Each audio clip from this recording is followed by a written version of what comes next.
can you please let Daddy Wa just get one girl after all this time? Just one girl.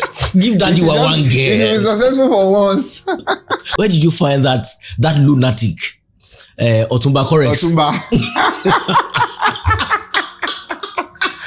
Speaking of which, by the way, you are a madman too. You know me, I'm very gentle. You know? Wait, do people like this really exist? I think we know that they do. You know, they will slap me for real, maybe on my chest or my face. Come on, yeah. You know. Have you seen the girls in your video? I'm like, this guy is playing with fire. Koara ni janu. You have to hold yourself. Yes, hold yourself. Because the temptation abound. In fact, I asked you the question. I know the temptations. Surplus. Mr. Macaroni riding on a bicycle. Have you heard that we've been actually singing it wrong? Is it true? I don't agree. What is Mr. Macaroni? Who is Macaroni? Macaroni Lamo. I want to call him Macaroni. They call for a reason. But who told them it's Macaroni? They should go and produce the Mr. Macaroni. Let's see him. So I raised up my hand and I said, sir, I think you owe the class an apology because you have come late. Content creation started for me as a result of depression. Since secondary school, I always carried it. I knew I was born for greatness. I just knew that I'm not going to be regular.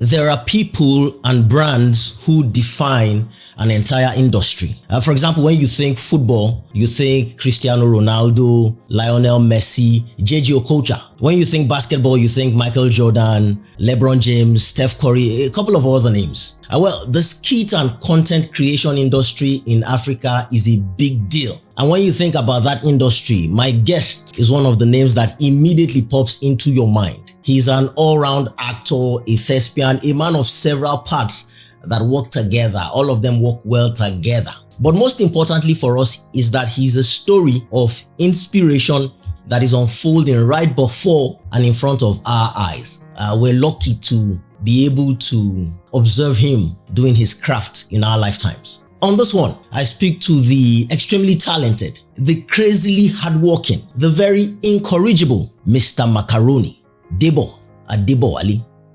This is the deep dive.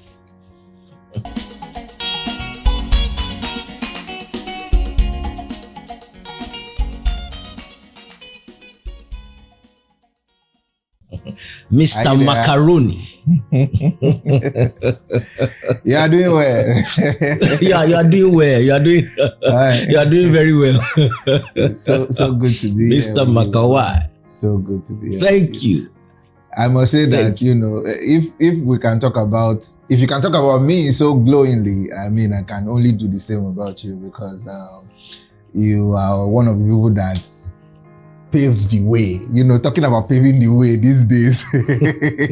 You're one of the people who paved the way, you know, one of those that we really did look up to while growing up. And it's a great honor to now have you, to have me on your platform. You know, I do not take that for granted. Thank you. Look, I don't take that for granted either. This is mutual. It's in the same fact. I was going to say that, do you know you can lay claim to the fact that you're the busiest man in entertainment globally, not in Nigeria. You're the busiest.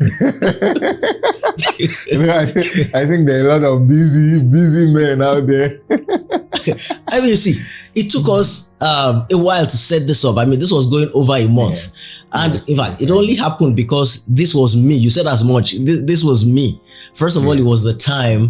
And then the fact that you don't even do a lot of this anymore. Yes. So, I mean, this was about me. And I just want to say thank you for honoring me that way. I can only pray for you in Yoruba. Ami. And then I feel like an old man. It's old men that used to pray that prayer for me. I mean, looks can be deceiving. Look at you even looking younger than everybody, but we know the real age. We know you're already close to 70, you know. No, come on. Me that I just graduated from school. I just school. See, I want to ask you for one favor before we go. Just one favor. If you can just promise to do this for me. Just one favor. Yes. Okay. So you've been doing this Mr. Macaroni character now for about 6 years, yeah? That was I started creating content 2019. So I think that's 4 years in perspective. Maybe because I started late 2019, yes. So about 4 years. Okay, late 2019. So about 4 years. Okay. 4 years, please. My favor, please. I want to beg you. Please do it for me. Please can No. It's just that please can you please let Daddy Wa just get one girl after all this time? Just one girl. Give Daddy Wa one girl. You should be successful for once. After all this investment. Billions in dollars. Give me your account number. 500,000 Lenny, 1 million Lola. In fact, on one occasion, 50 million. I know, right? I know. But I mean, the day he gets successful doing that, the series ends, you know. Yes, because intentionally, you know, that's the crux. Intentionally, he's supposed to be like a lesson, you know, teaching men out there to just do better and be faithful, you know, and just leave all these freakies that they are following up and down. You understand? So it's the idea behind it saying, look, you can go and waste your money on one fine girl like this, and at the end of the day, you won't even get anything because you don't even know whether she's married. You don't even know whether she's interested in you. Yeah, you know, there are men out there that just think, their money can buy them anything, and their money can get them anything, and they can get them any woman. You know, so that's why he has never actually been able to say, finally, I've been able to cheat on my wife successfully. You know, so in all of this, he's still stuck. He has never successfully, you know, been with another woman apart from his wife. So I don't think that he will ever be successful. You know, it broke my heart when I started watching because I assumed that he had been successful on occasion. It took me a couple of episodes to know that, but you make a Okay. I will circle back to the end of that question after this question. The second thing I just want to know is, please, where did you find that lunatic, Otumba Corex? Otumba. That's a very unique description for him. Otumba is my friend. Akorede Ajayi, that's his name. We've been very good friends in school. Went to school together. You know, we did theater together. He was a year my senior in school, you know, although I'm older than him. So, yeah, he was a year my senior in school. A great thespian. I fell in love with him the moment I saw him on stage performing. That was Otailo by Professor Ahmed Yerima. So it was in 200 level at the time. I was in 100 level, and it was their ensemble production, you know, and he was Otailo. He was lead character. And I was looking at him on stage and I'm like, who is this guy?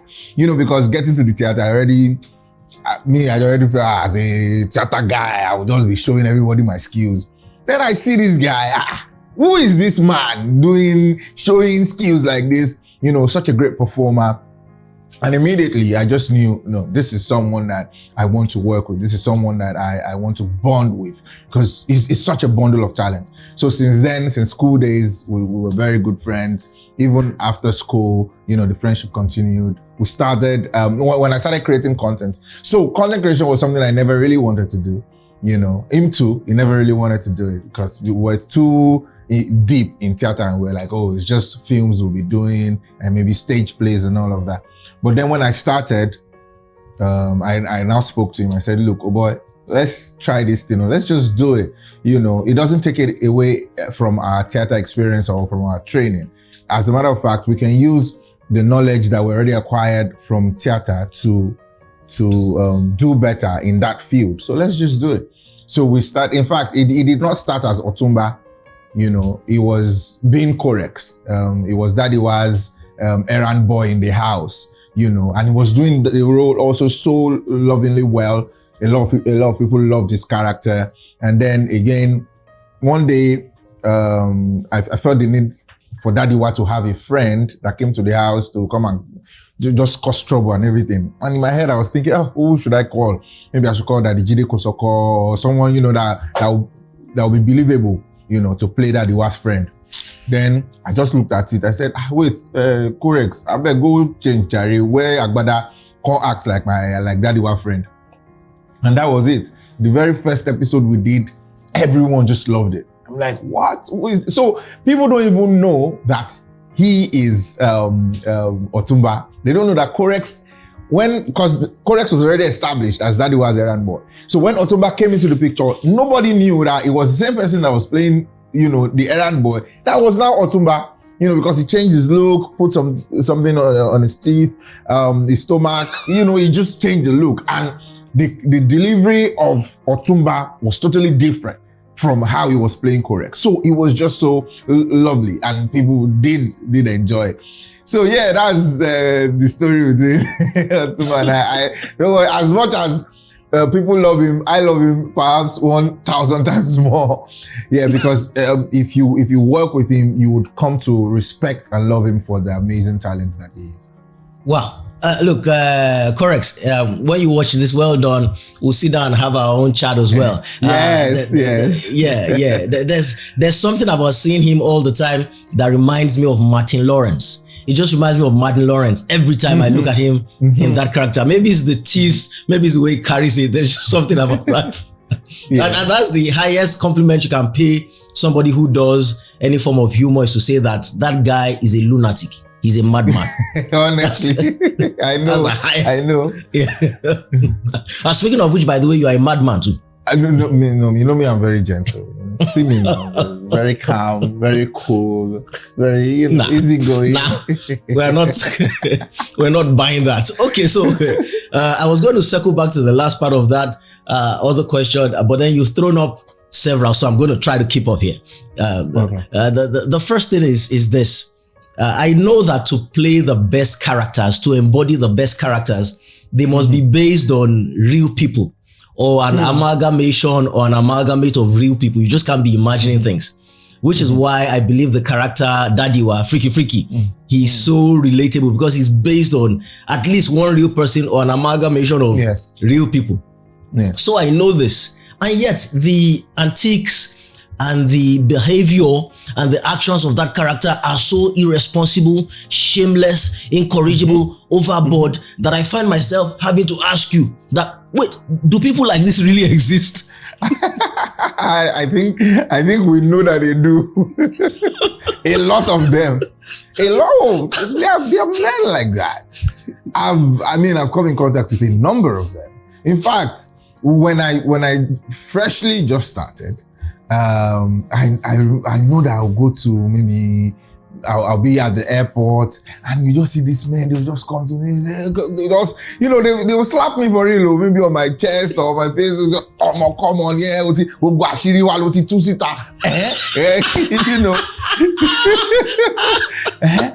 oh, serious? You don't share now. I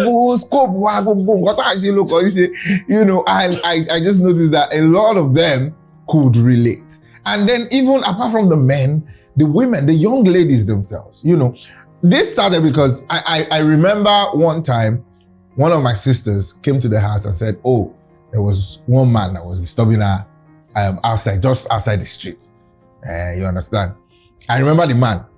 I cannot say who the man is because then, but I remember the man.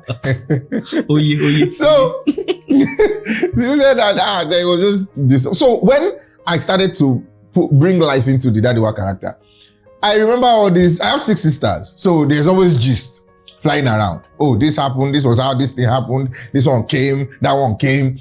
So that, of course, for Dadiwa, it could be exaggerated, because that's comedy. You have to put in some some things that will make you kilo de kilo shele.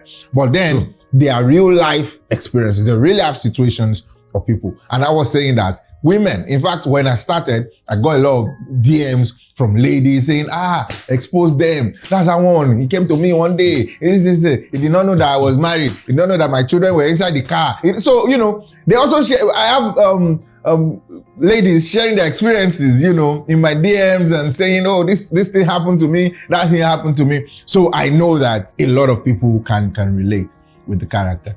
Okay, awesome. Look, given what I know about our people, I'm also thinking to myself that with the type of actresses that you feature on the program, there is no way that some of these men are not reaching out to you and saying, girl,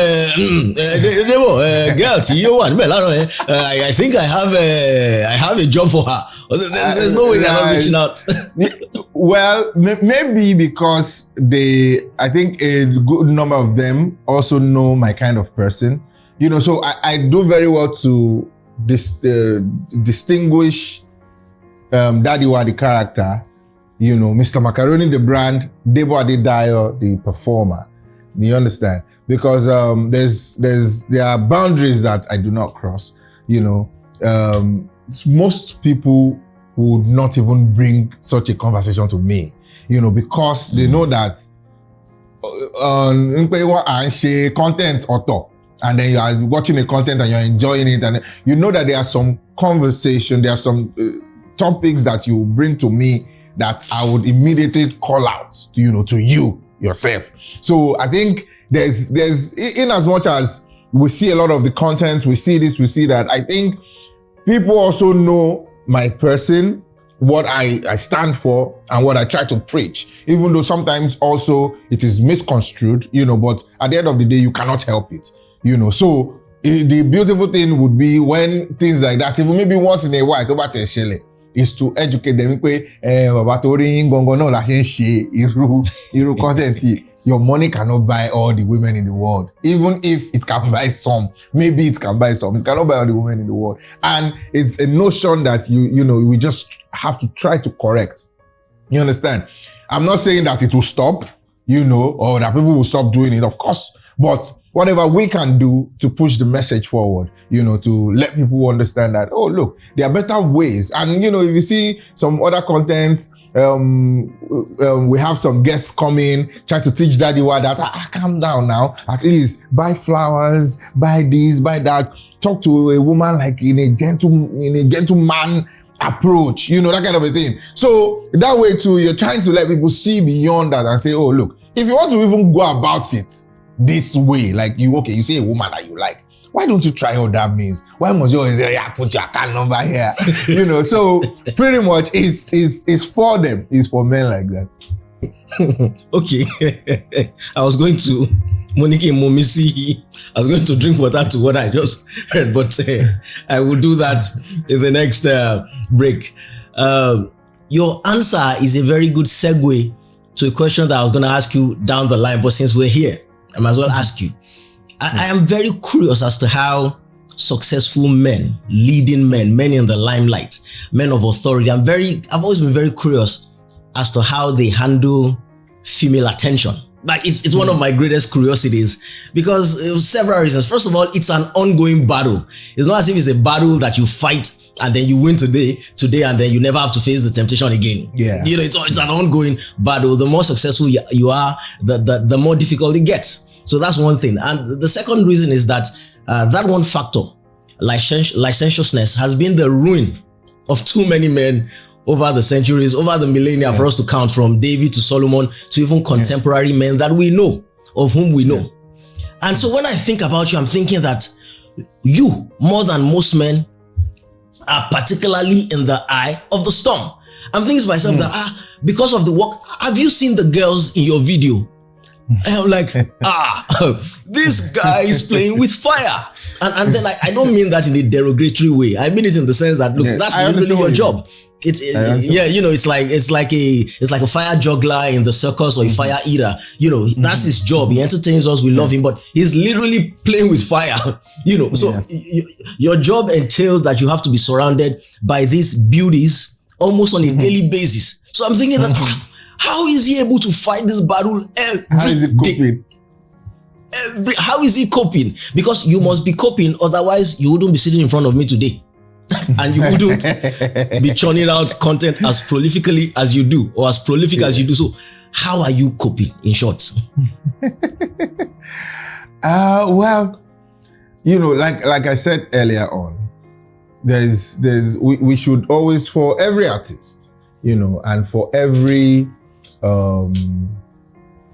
performer, you must be able to differentiate, and you must be able to remove yourself. You know, I won't say it's so easy, but it's quite easy also for me because of my theater knowledge. Because I've always said this, that in school, my teacher has always taught us that there's the actor and there's the character. Now, there are different acting styles and different performance styles. But for him, the actor and the character must become one for the process of drama to be complete. Sometimes some performers would differentiate totally. They will totally remove the actor from the character so that the character exists solely by him or herself. And the character delivers that role without the consciousness of the actor. Now, for me, how I'm able to cope is that I am fully aware as the actor, as Debo, I am fully aware when performing the character of Dadiwa or any other character that I play, be it Professor Hardlife, be it my characters in films. There's the subconsciousness of Debo Adedayo. You know, Debo Adedayo is not a saint, right? He's not perfect. But at least Debo Adedayo knows wrong from right. I know what I want for myself. I know what I want to be, and I know what I am working towards. I know the goal that I'm trying to achieve. You understand? So I work in that light. And that way, it is easier for me not to be distracted. Because I know that the moment Debo now starts moving like Dadiwa, the character that we are using to teach society a lesson, then Debo himself has lost focus. You understand? So how then will Debo be able to continue the work of theater that he started originally? You understand? So it has more to do with character and conduct. You understand? How many relationships do you want to have with women? So because you are working with women now, you want to have all of them. It's not possible. You understand? Again, I'm not saying that, you know, sometimes one or two relationships like that cannot happen. It might. There may be moments like that. But the actor owes himself and the craft, the profession that you have chosen, the responsibility to do right by the responsibility to do right by himself and by the profession. You understand? Because again, we are not trying to build an industry where it's now, so just because you're working with each other, then everybody is shuffling everybody and we are going around in circles and circles like that. No. You understand? How you want to take last? You understand? So that is where character and conduct comes in. I mean, and for everyone that wants to go far, you just need to hold yourself to discipline. That when you said hold yourself and you did the fist, the Yoruba word came to my mind. The Yoruba expression, ko ara eni janu. You have to ko ara eni janu. Yes, hold yourself. Because the temptation abound. In fact, I asked you. I asked you the question. I know the temptations. Surplus. You understand? But you have to be disciplined. You have to be. Look, two things came to my mind from your answer to that question. The first is the billionaire designer who changed the face of fashion, Ralph Lauren. The first time I saw his one of his documentaries, the extended form documentary, it occurred to me that how does this man manage to operate and keep it professional around the most beautiful women in the world, fashion models? I mean, they're at his beck, they're at his core, so to speak, and he's managed to keep it above the level all of these decades. So it must be an understanding of that which you've described. That's the first thing. The second thing is that I also understand that from having to do shows, especially the Teju Babyface show. And so sometimes when we're in post-production editing the show, I see a girl in the audience or another girl. And I remember that I saw her in the audience when I was recording the show, but it didn't register because I was in the zone of work. So it didn't register at that point. Right. I wasn't thinking she was a fine girl. She was just somebody playing a role. She was an audience member. It didn't register. It's later that I now say, but I didn't see it in the moment. So I get, okay, I get that is good. The spirit comes upon you in the moment and it gives you the protection that you need in the moment. Exactly. That's great. And then discipline comes in as well. Okay, good. My next question is going to seem like a question that I should know the answer to. I find it somewhat a bit, a bit lackadaisical, unprofessional to an extent when people who are interviewing me ask me questions that I think they should already know the answer to. Yeah, or that they can easily find out just by doing some search on Google or the internet. Yeah, but I feel that I'm constrained to ask you this question because first of all, we couldn't find a satisfactory answer from our investigations, and second, because to be honest, we also didn't dig very deep because I like to be surprised. I'm curious about my guests. I don't want to have read up all about them before the interview and then I'm asking questions to which I already now know the answer. So we didn't really dig deep. So all I'm saying is all of this is just say, look, I want to know, how did we come up with the name Mr. Macaroni? Right. I see. Okay. Very straight answer. It's not even deep at all. So before I started content creation, I was doing a lot of Nollywood films, series, what have you. I wasn't known, of course, because it was mostly extra roles, like quick waka pass, as we always call it, So there was this particular one that I was doing at the time, Face to Face, a popular sitcom then, even till now, Face to Face is still on actually. So, but that time, I didn't have a major role. It was also one of these go, come. So one particular day, there was this role that they asked me to play in a restaurant. It was a restaurant scene. And it didn't require a lot of action. But me, any role they gave me that time to do, even till now, I will put action, I will do so that you will know that acting day or deal. So I did that. And for some interesting reason, the director loved the way I interpreted just that, that little bit. And he said, this boy, that go more actor,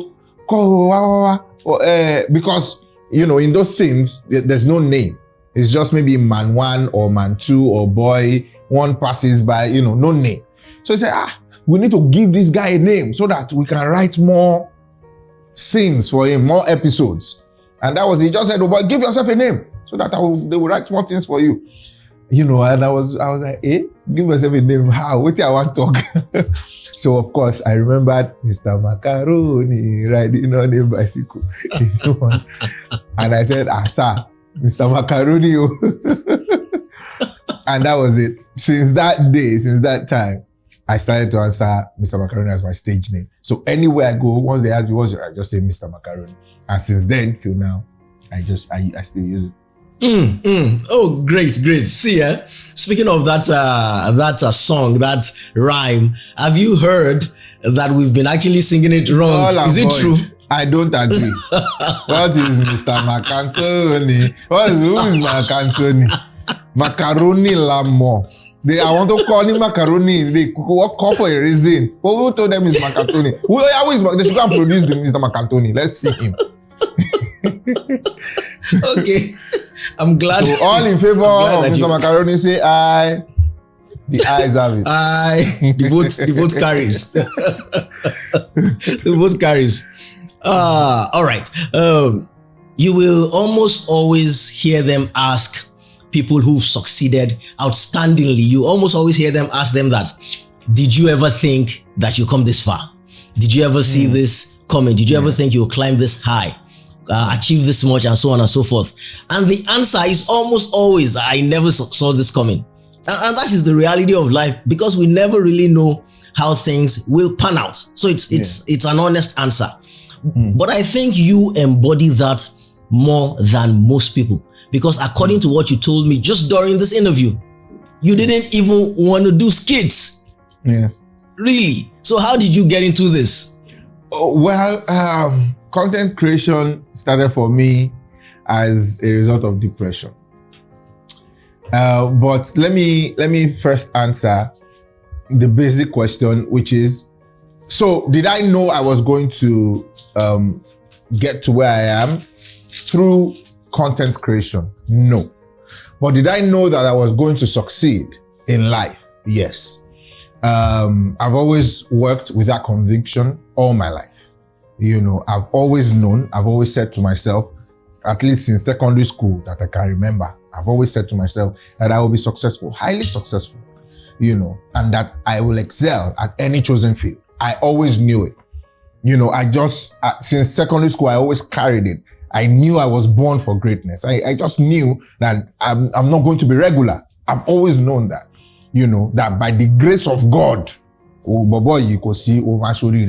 and because, right from secondary school still, I've always been like a people person, I just find myself in the midst of people and doing things around people and, just making things happen. Bubbly, everything must, if I'm there, things must bubble. You understand? So I've always known that. I just did not know the time. So, I mean, but I did not know the time. So when, so back to content creation, I never wanted to do content. No, it was just, I just wanted to do films, maybe TV series, stage performance. I wanted to do those things we were used to theater-wise, what they taught us in theater and, the other means that they let us know at the time. Because when we were studying theater in school then, they did not teach us content creation, So, but it was already a thing, there were people already doing it. And we, especially theater artists, there's a way theater artists feel about content creation, online. Theater, you find theater people saying, theater no lele sha. Like, is this really theater? What are they doing? And that's how I used to feel about it then too. Because I'm like, what is this? I'm not sure I can't do this. So I was bent on going for auditions, casting calls. It must be film. Maybe I wanted to work with Tunde Kilani, Kunle Afolayan. I wanted to do the big films. But it wasn't coming. It wasn't coming. even to see role in the one we know be big film, it never come. Not to talk of those ones where we did go. So it wasn't coming, and I was very depressed, because back in school, like I said, we were doing plays. I was always lead. I won Best Actor Award in school, so I felt I knew I had it in me. So to now come out of school and be going for auditions and everything, and they are not picking you, so they are making you doubt, like, are you sure you really know how to act? Or maybe they were just lying to you in school. So it gets to a point you now kind of start doubting yourself. So I was fed up. So that 2019 was when I now looked at it. I said, oh boy, maybe it won't be bad to actually try this content of a thing. Let's even see how it will work. So that was what led me to content creation. And I did not know, like I said, I've always known that I would be successful. I just did not know it was going to be content creation that was going to be the catalyst, to get to where I am today. and where we are still going. I did not know it was going to be content creation. And I did not know it was going to be that soon, because I started content creation 2019, and it was that same 2019 that I started to gain ground in the industry. I use the word amazing a lot, and I'm trying to cut back on my usage of the word amazing, but that is amazing. There's several things come up from that story. First of all I was going to ask you that same year. So you come across as the dictionary definition of an overnight success. However, you didn't arrive there overnight when your history is taken into consideration. Yeah, when you did the thing, it literally happened overnight. But when we take your antecedents into consideration, it wasn't overnight. You went through a lot. Yes. In fact, as a matter of fact, you tweeted this out. So I have to ask you about it. This was your famous tweet of last year. And I was very curious, as you might imagine. You said, and I'm going to read it. You said I was, so you mentioned it now. I was dealing with depression late 2017 stroke 2018. That was the period I was expelled from university. Yes. And it was the fourth university at the time. Yes. Number 4. So I'm thinking to myself that, okay, I know a bit about life now, not to judge a book by its cover or judge people on the surface before I hear the story. On the surface, expelled from university. I mean, you weren't expelled from the fourth one, but you were expelled from the fourth one. It wasn't like you were expelled from number 1, 2, 3, 4. Yeah. So this was the fourth one, yeah. But on the surface, it will seem as if this person has a problem with either constituted authority or with schooling. That's it on the surface. But I've also learned that sometimes it's not like that. Sometimes life just conspires to make things turn out that way. For example, I have a friend who's been married 3 times, and it's not because she's bad at marriage. The first husband died. The second one was like as a spin-off of the first one. She was in so much misery that she just ran into the arms of the nearest person. That didn't work out. The third one was because the man, who seemed to be a serial, I don't know the word, a serial marrier or a serial marriager or a serial husband. That's what he seemed to be. He walked out on her. I see. It doesn't seem to be her fault entirely. Yeah, it doesn't seem so. So I'm just curious. This 4 universities thing. What happened in that case? Was it that you just school wasn't your thing, or what was going on? Well, we can say life happened, but also we won't be too far away from the fact that I've never been a conformist, if I can put it that way, so I like to challenge things that I do not understand. And it's not necessarily because I'm trying to be stubborn, I'm trying to always prove a point. No, I want to ask questions. If you are saying that, this ring that I'm wearing now, you shouldn't be wearing it. You understand? And you are making it a law. I want to understand why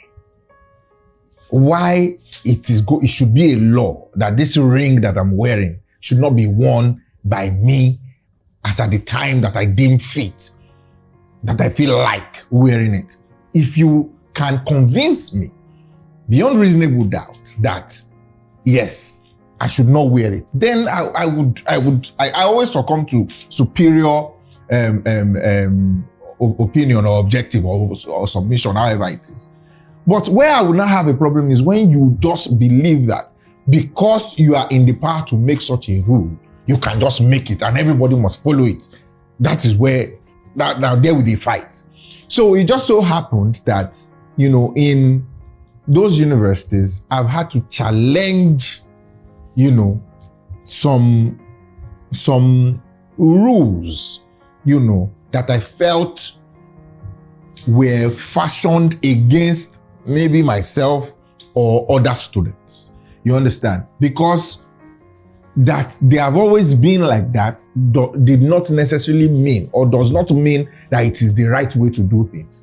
It could just be because they have always been like that, and nobody dared ask questions about them. So that was like a foundational matter with the problems in the universities that I had in the universities. Of course, like I said, there were other factors, but that was like the foundation, because I find myself challenging some certain things. Like the first university that I went to, well, again, also now that I look at it, when I think back on those things, I tell myself that I could have done things better.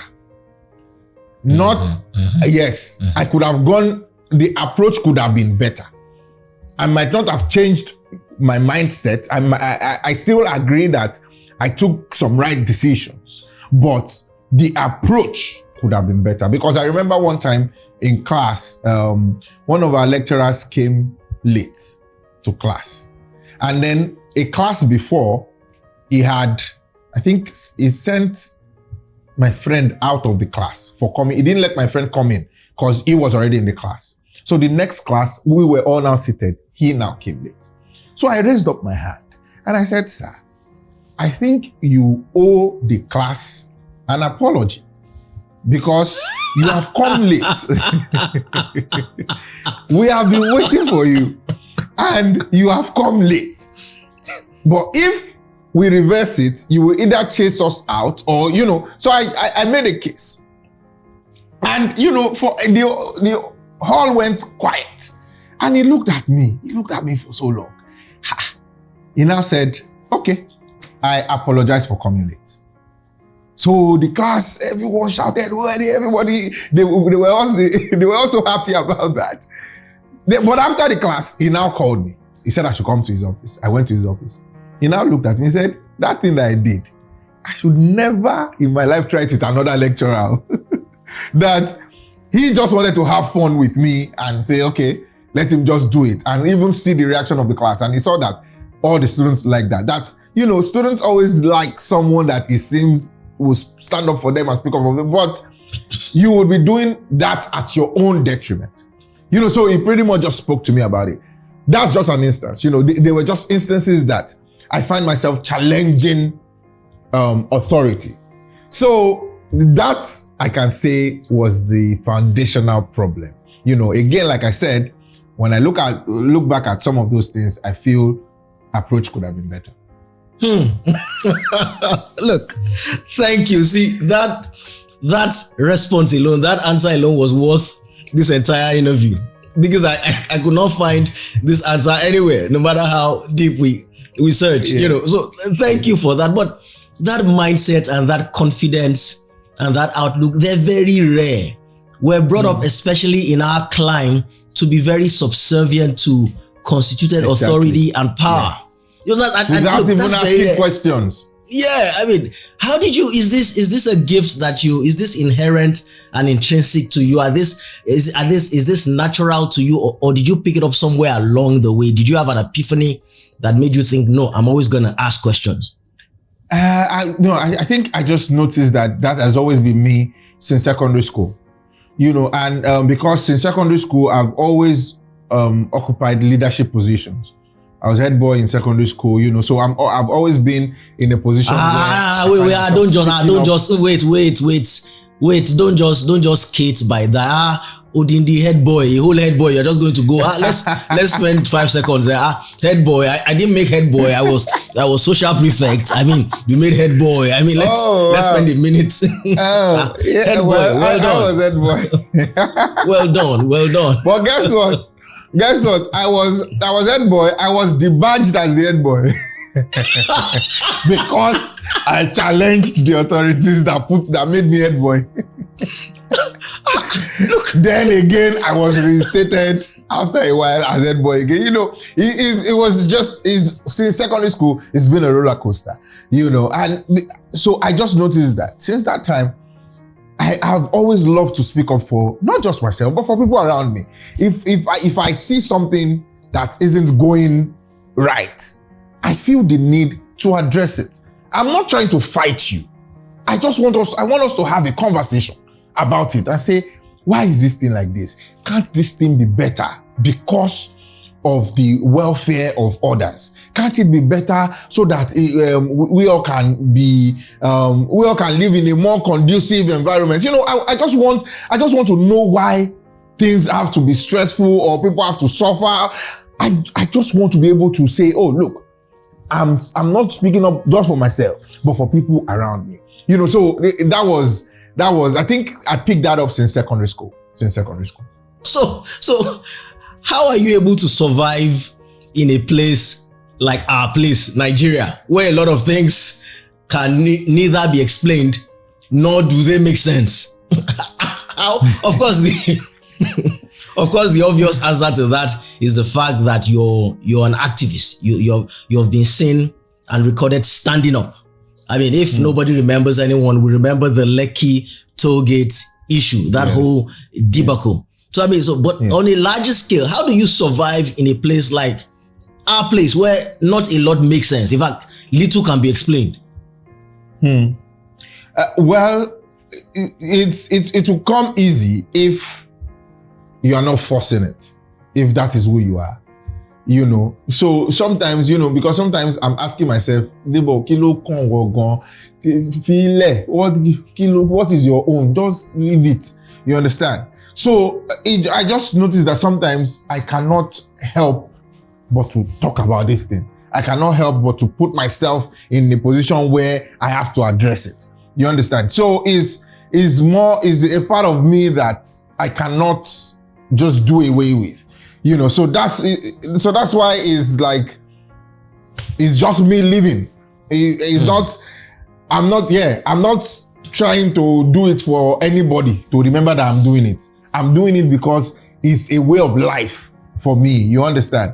When I was president in school, the last university that I went to, Redeemers University, I was also president of the Students Association, and of course there were a lot of issues with management too, trying to say, oh, the students deserve better food, water, just general things that you just believe that.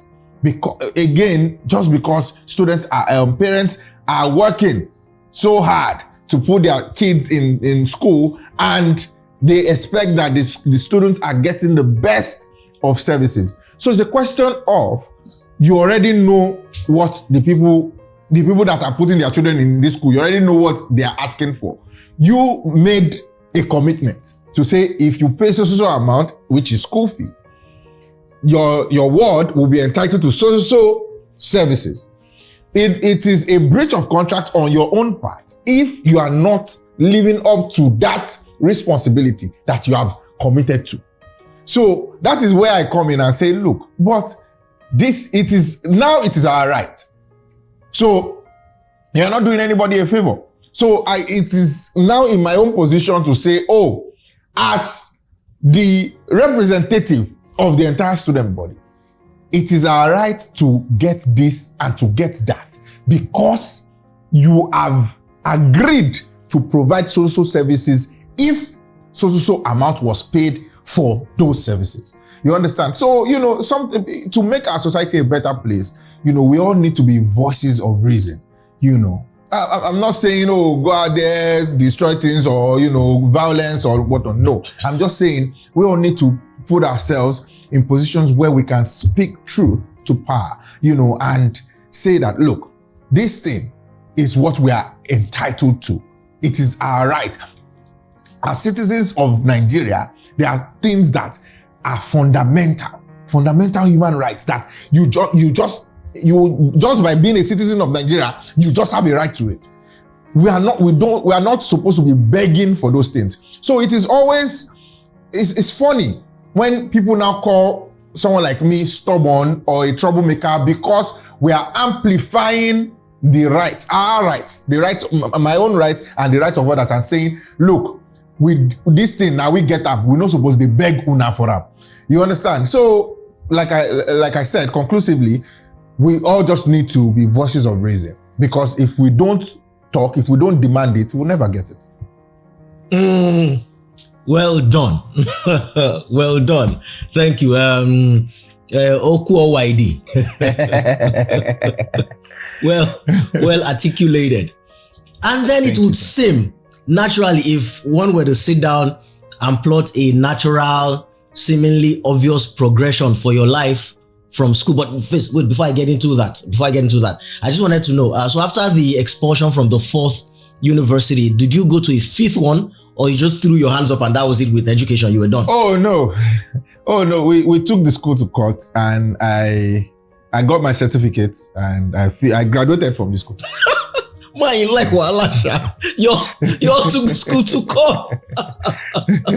Wow. And we went to court, then we settled out of court, and now everything is fine. They're my friends. Oh, awesome. Awesome. Okay, so back to the question that I was gonna ask. It will seem as if an obvious path for somebody of your proclivities and inclinations and talents and abilities and passion would be public service. You should have come out and wanted to be a politician, or go into government and change the obvious things. And in fact, you went as diverse. In fact, complete dichotomy. You went in the complete opposite direction. Let's just put it that way. As far as that is concerned, you went into theater, you went into entertainment. Why not go into politics? You seem to have the bond, the much needed skill set, fearlessness, passion for other people, passion for right, the feelings, the empathy to stand up and fight for the common good. Why not public service?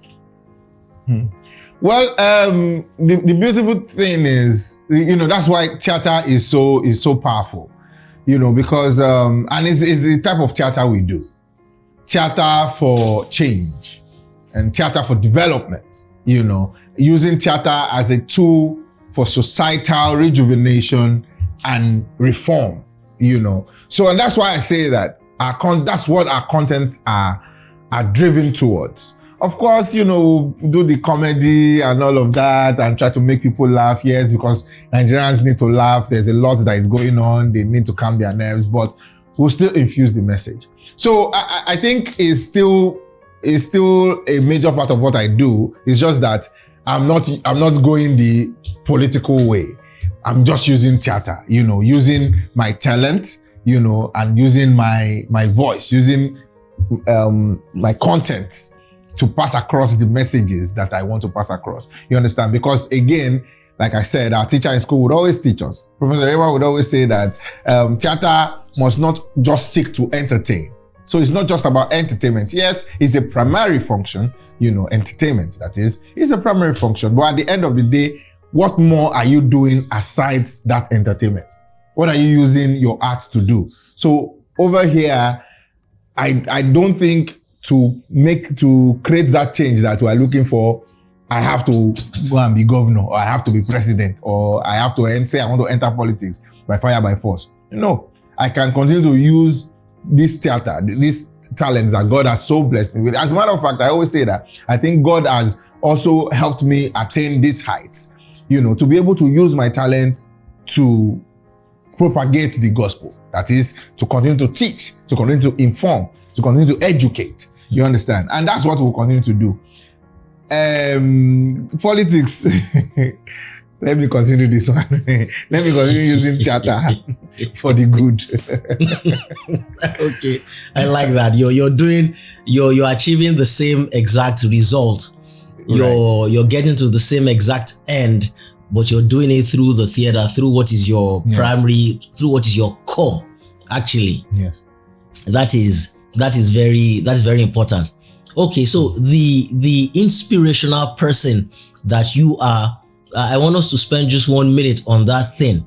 So you were going through this depression in 2017, 18. I mean, at that point, how did you dig yourself up from that? I asked this because one of the replies to that tweet was somebody asking, does the hopelessness ever end? Does it come to an end? And so how did you pick yourself up from that to be able to do this? I mean, for example, I'm thinking, what if this had not worked? It wasn't as if that this one would work. This was just another try that now panned out. So how were you able to pick yourself up to even try, since you didn't even know that it was going to work? It was going to work. Well, I always say, and I always tell everyone, that I can tell, that you have no other choice than to continue to try. Because that is living. That is what living means. So because you have nothing to lose by trying. And you cannot expect that it is just as you're trying that it's going to work out. That's why it's life. And that's why there's a process to it. And that's why you need to keep pushing. You cannot just say, oh, you have tried and then it did not work and then you give it up. No. Because at the end of, if you don't try, you will never be anything. So it's just so simple. If you're just sleeping every day and you are saying, nothing is working, you sleep, you wake up. You're not doing anything. You're not going out. You're not meeting people. You're not looking for a job. You are not the small talent that you even have. If it's to talk, you know how to gist very well. And you have a phone, and you cannot take that phone and be recording stories just as you are gisting. Just be recording yourself. Say, my people, if I tell now what to do me today, and so I go find job, I go Obalende. If you see traffic, now so we waka. As I go, the small gala I put for inside my pocket, now person still up. You're already doing something. And just before you know it, you never can tell what, just that storytelling. You just sharing your experience, but doing it consistently, you never can tell what is going to fetch you in the next minute or in the next day or in the next weeks to come. But you have to be doing something. And right now, I just always tell people around anywhere that we are now so lucky because this is the age of digitalization. We're in the digital era, and there's so much power on the phone that you are even using to watch me and Ogateju talking now.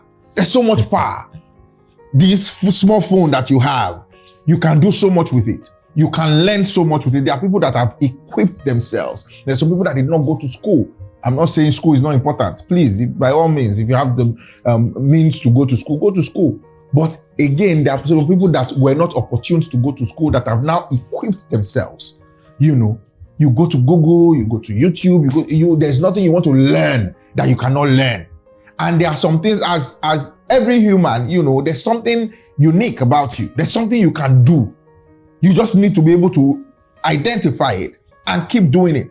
So there's no room for hopelessness. I'm not saying there are days you will not feel dejected. Even till now, I still feel dejected. Yes, now. Till now, there are some days, I'm talking to my manager, I'm talking to my friends, I'm just saying, look, I don't feel like doing anything today. I'm just so stressed, I'm so tired. The headspace where I am right now, I don't feel like doing anything. Just give me some days, I beg. I just need time. So there are days like that will come. Anybody that tells you that days like that don't come, it's just lying. Days that you doubt yourselves, days that you'll be worried, days that you just look like, what am I even doing? But like I'm saying now, the beauty about life is when those days come, you must be able to navigate them and keep moving. So there's no room for hopelessness. So whatever it is that you think you can do, or you believe that if with proper knowledge you can get better at, by all means, please just try. You have nothing to lose.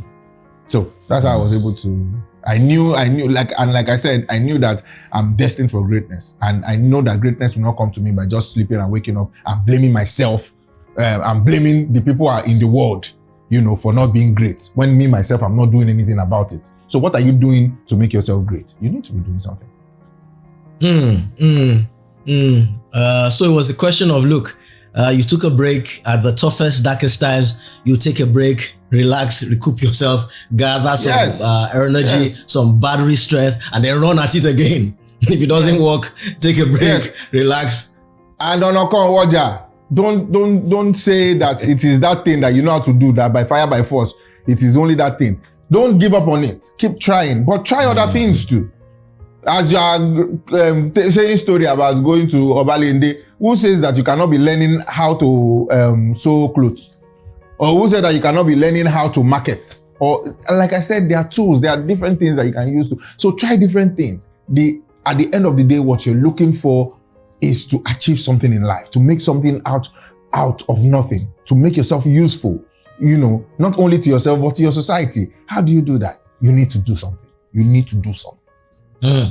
Thank you. Thank you. Thank you. Before we move beyond that point, I just want to clear, were you able to discern and decipher or distinguish whether what you were going through was just emotional depression or clinical depression? Not that as Nigerians we really know anyway. It's not like we're taught to tell the difference. We just think that when you are down, you are down. But were you able to know whether it was emotionally or whether it was a clinical issue to which you needed medical or for which you needed medical help? It was, no, I knew what was wrong with me. I knew that I was frustrated. I knew that I was tired of not being seen. As artists are easily frustrated, especially when our works are not seen. Art is an expression. You know, any given art is an expression. You are expressing a form of talent. You understand? So, and the beauty of it is it being seen. So if you are drawing, there must be people seeing that work and say, whoa, this is a beautiful piece. And if you are acting, there are people watching your performance and say, that's the way you did that character. Wow. And if you are singing, they must go, oh my goodness, your voice. So art is an expression. So I just felt like there was so much talent. I wanted to perform, but there was no opportunity to express my talent. So for me, apart from not even being seen, it was that there was no platform to showcase the talent. So I wasn't getting the roles, like I said, I wasn't getting the roles I wanted to get. I just felt like there was so much in me that I wanted the world to see, but platform no day. And that is why I mentioned that now it could be easier now for people, because you can, if should be not acting, you won't act. You go act, tired now. Should be you get phone. Just put it, just mount it, start acting and put it out there. That is the platform. You understand? And you never know who is going to see it. So that was it for me. It was just being tired of not getting myself on platforms to be seen. Okay. Yeah. So I get that it's the depression of the frustration. Yes, because we need to encourage people who might have clinical depression to seek medical help and assistance and all of that. Again, like I said, in our climate, it's difficult to know. Those two things are usually together anyway. So if you find that you just can't seem to get out of it, then perhaps you want to speak to somebody while you're trying to keep on. Thank you for being able to say that. Now, I wanted to speak to you for so long because I like unfolding stories of inspiration and success. I like contemporary stories. We can read autobiographies and read biographies and watch movies and hear from old timers. But for people who are living the moment, I like it because you can tell us about the recent past from which you are aspiring to be, where you are right now. And my question from this is, they say that when you eventually get there, when you eventually achieve the success, it is good, but it doesn't really feel as if anything has changed. That is why you should not do anything for success. Don't kill yourself. Don't do underhanded things for success, because all the success you're talking about, when you eventually get it anyway, you will find that you're there, but there doesn't feel like there. And you alluded to that already, I believe, but I want you to say it again. Is that your experience, that you were there, you were wishing for all of this, but now you're here, and while you're appreciative of everything that has happened, you're here and you still find that you're striving. It still doesn't feel as if you're here. Well, it's not. That's not really the way I would put it. Okay. That's not really the way I would put it. I think I don't think that analogy is entirely true. Meaning that people that become successful now get there and they feel, oh, there's nothing there. There's something there. In fact, there's more than one thing there. I don't get it twisted. There's plenty there. There's more than one thing there. Trust me, if you're able to become successful and achieve things that you set out to achieve, there's a lot there. Now, you might not have achieved everything that you've set out to achieve, but you know that you are a step closer. It is definitely better than not being anywhere near. where you want to be. So, and I understand what people would mean when they say, oh, don't kill yourself for this, don't kill yourself. Nobody's saying kill yourself. We are just saying, be responsible for yourself. If you are alive, why won't you want to work to be somebody in life? You understand? Why wouldn't you want to work to achieve something in life? You know, and we're not saying you have to be the richest man in the world or you have to be the most successful man in the world. No. The moment you are able to, as any given human being, anybody in this life, you must have things that you have set out to do. You must have goals. You must have aspirations. If not, what are you living for? So as a human being, what do you want to achieve? Some people when they get of age, you know, they come of age and they're able to know right from wrong. There are some things that they say they want to do. Oh, I want to become a doctor because I want to save lives. While you are growing up, it might change. But for someone that says, I want to become a doctor and I want to save lives, the moment you are able to become a doctor and you start saving lives, you have done your work. You have done, any other thing is added. You understand? You have achieved. So people should not equate success for fame. It is usually like that in our own space, you know, because as artists, like I said, artists, the goal is to be seen. You understand?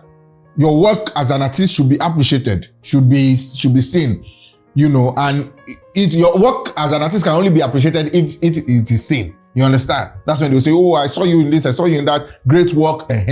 So that is why fame comes into play for us. Again, because there are a lot of admirers of the talent. But let's not get it twisted. There are different fields that do not require fame for you to be successful.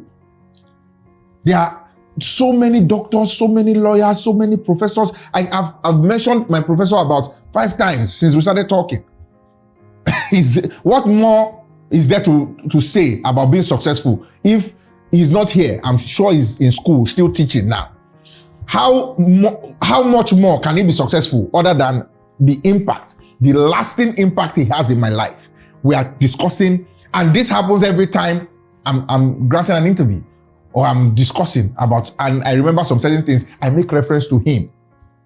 In fact, his own success is going to last for generations to come, because whatever it is that I know, credit to him.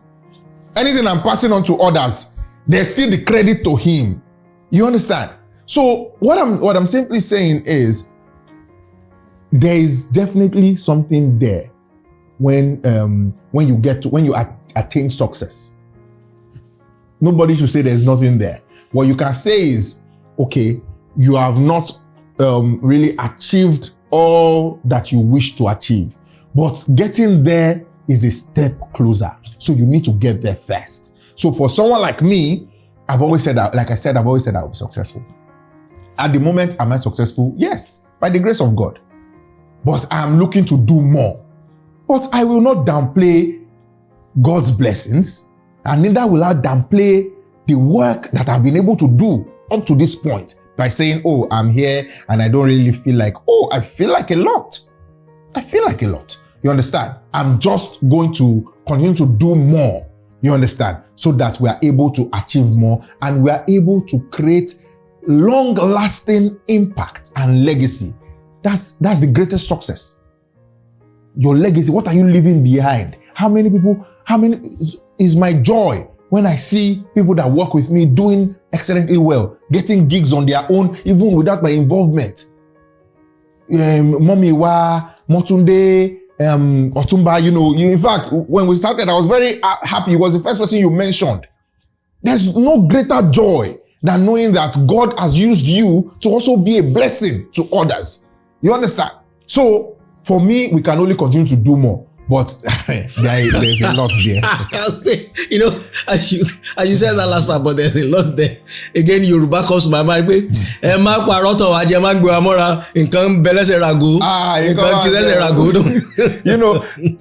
think is some kind of unrealistic humility. I don't even know, maybe it's humility that when people say that because when you get there's nothing there.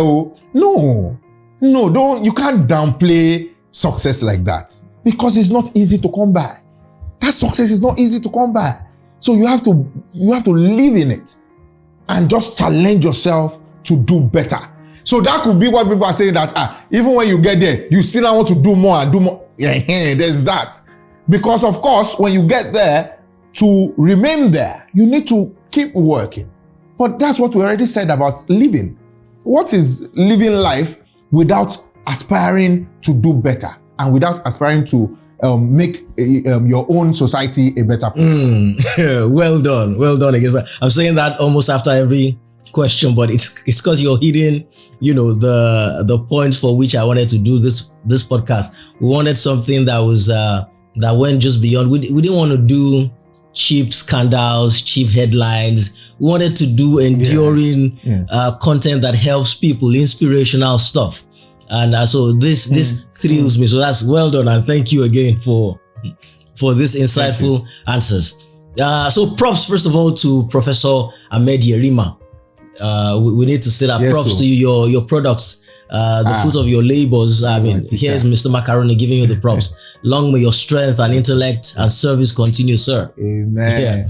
And then we must give props to Mommy Wa. Mommy Wa, well done. Mommy Wa, the ever patient Mommy Wa.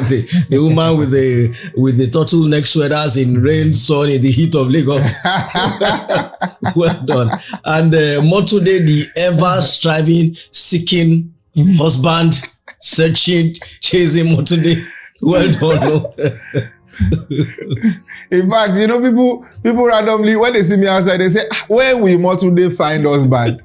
And I'm saying, well, in real life, if she's looking for a husband, I pray she finds. But as far as my own content and production is concerned, good. I mean, that's just funny. So it's a family. Yes, have you ever thought about it that way? It's a family of people whose dreams and whose longings are never going to be satisfied. Daddy Wa is never going to get a girl. Motunde is never going to find a husband. Yes. Exactly. And Mommy Wa is never going to be satisfied by Daddy Wa. But it is never, because those are the thematic preoccupations of the stories. Is what links them together. Because the moment that happens, then the series would be done. Of course, we'll do more, but for the fact that there are still a lot of scenarios to explore. Because again, if we look at that Motunde's content too, it has its own work. What we're trying to preach with that. You find a lot of pressure these days. A lot of parents putting pressure on their kids, bring husband, bring wife, start a family. Then you push them into something they are not sure of. So just because they want to do it and say, I've done it, then they go and enter what they don't know. So you find Motunde bring different types of men.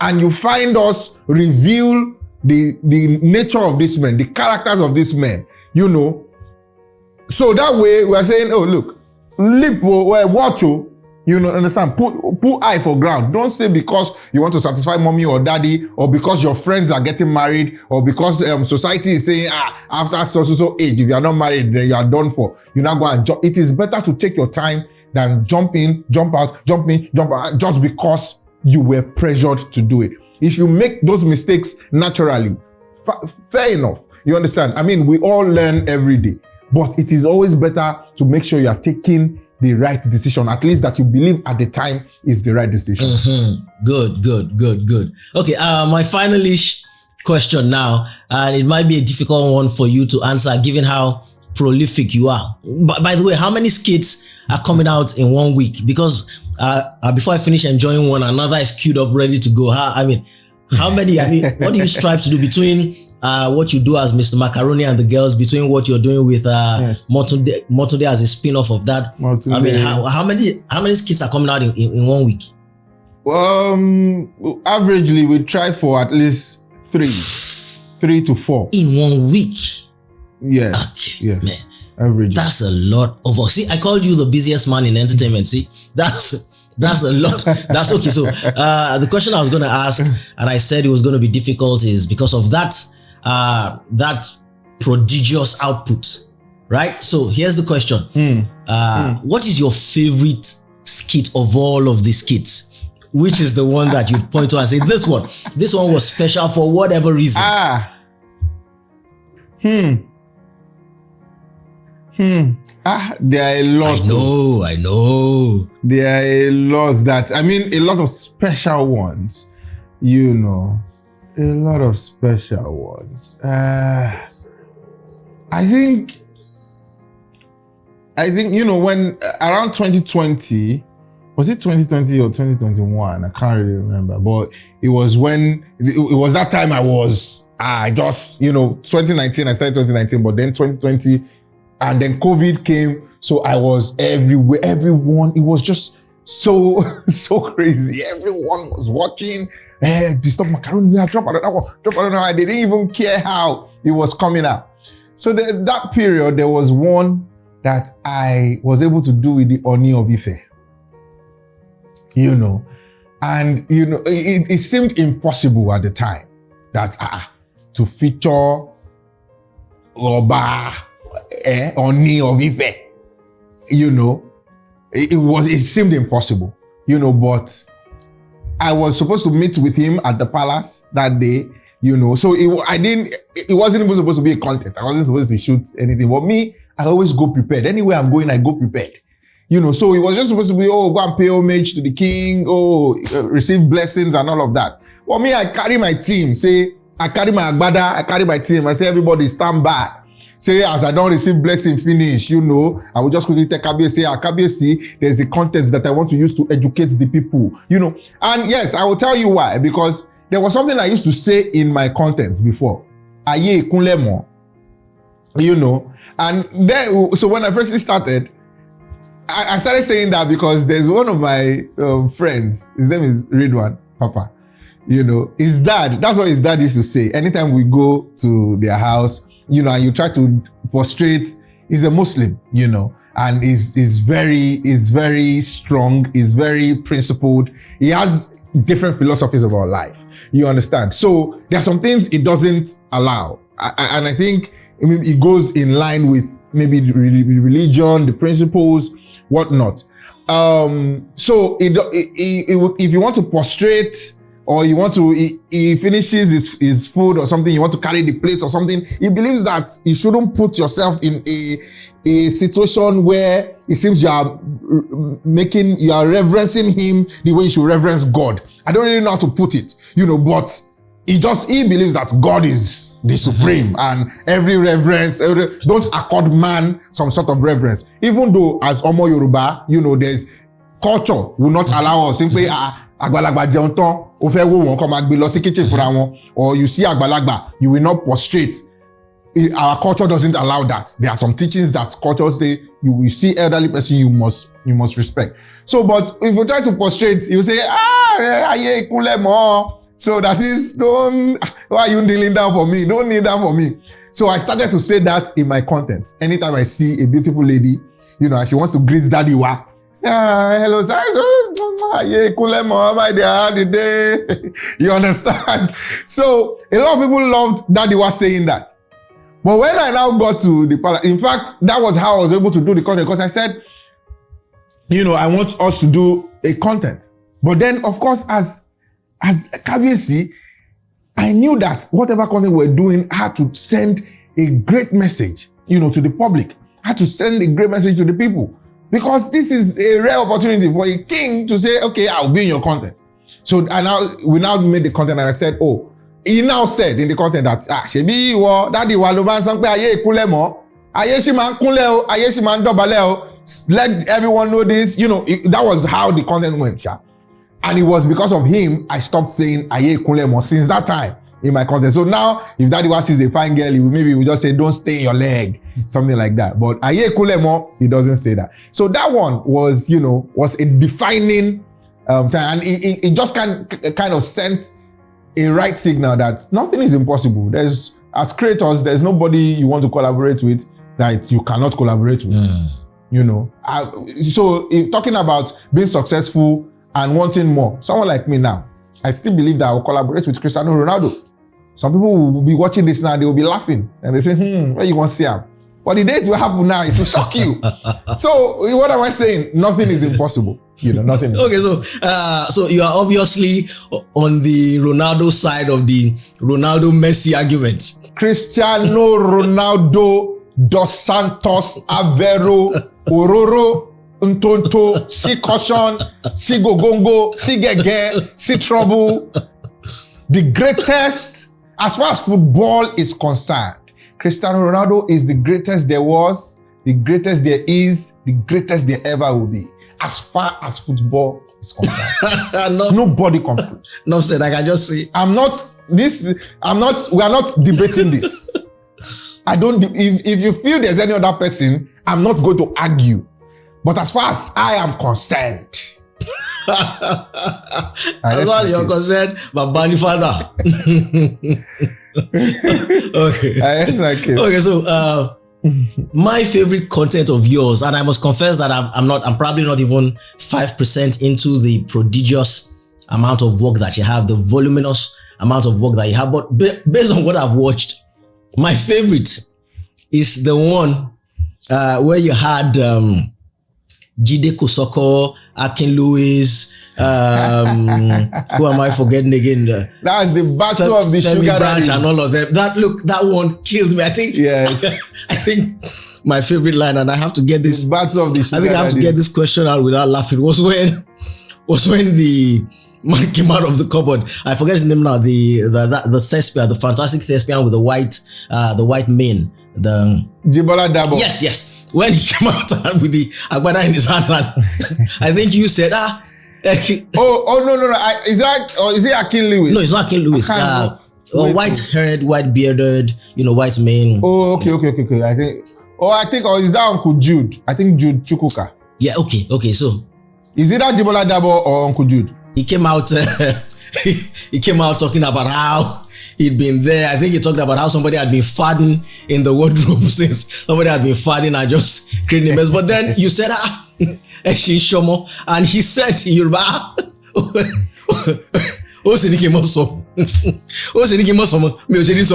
you know, that's killed me. But okay, so I'm not just doing fan love. I'm not just, effusing as a fan. My question is, yes, how does it feel? Although you already answered that sort of when you spoke about getting the need to do that for you, but getting all these legends to collaborate with you and getting all of them, for example, in one picture, in one skit. I was thinking myself that this must have been a trip for Debo at this moment, even as he's acting, he's just looking at all of them. Femi Branch, Akin Lewis, just looking at all of them. Jide Kosoko, just looking at all of them. I'm like, man, now maybe this. Now it must have been, now maybe this me who just 5 years ago, I couldn't even get a role in their movies. I mean, no fault of theirs, but I couldn't get a role in their movies. Now I'm bringing all of them together. That must be a trip for you every single time. Yeah. Yes, because I mean, like I said earlier, yes, impossible is nothing. But then it's just a testament of what we have been saying since morning. If you don't continue to work, you would not achieve anything.